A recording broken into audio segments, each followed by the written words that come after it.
17,000 feet above sea level, buried beneath centuries of ice, something is waiting.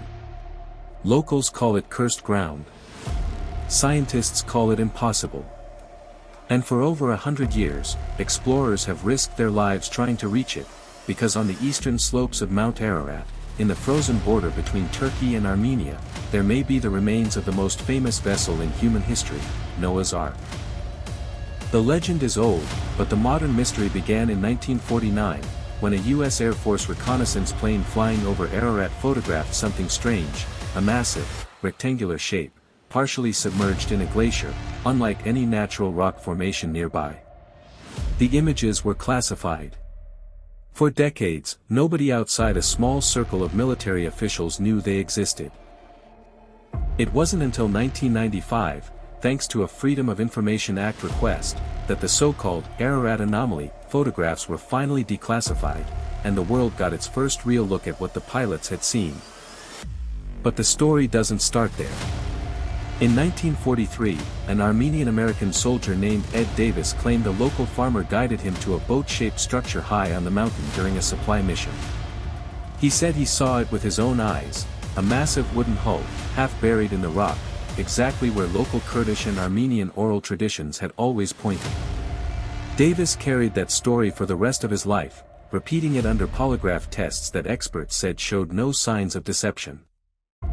Then there's the case of George Hagopian, an elderly Armenian man who, in the 1970s, described in extraordinary detail climbing onto the Ark as a child with his uncle sometime around 1908 or 1910. He described walking across its roof, touching the wood, seeing the internal compartments. Researchers who interviewed him for hours found his account eerily consistent, down to architectural details he had no obvious way of knowing. In 1955, French explorer Fernand Navarre ventured onto the glacier and returned with something extraordinary, a piece of hand-tooled wood, pulled from beneath the ice at over 13,000 feet. Laboratory testing dated the wood to be extremely old, some analyses suggesting an age of over 5,000 years. Skeptics argued it could have come from a shepherd's shelter. Believers pointed out that no shepherd builds structures at that altitude, buried under solid ice. Since then, dozens of expeditions, American, Turkish, Chinese, and independent research teams, have attempted to reach the anomaly. Some have come back with photographs of dark, geometric shapes beneath the ice. Others have been turned away by the mountain itself, sudden storms, restricted military zones, and a government that has, at times, closed the area entirely to foreign researchers. Satellite technology only deepened the mystery. In the early 2000s, high-resolution images taken by a private research group appeared to show a shadow, long, straight-edged, resting at almost exactly the biblical proportions described for the Ark, about 450 feet long. Geologists dismissed it as an ice formation.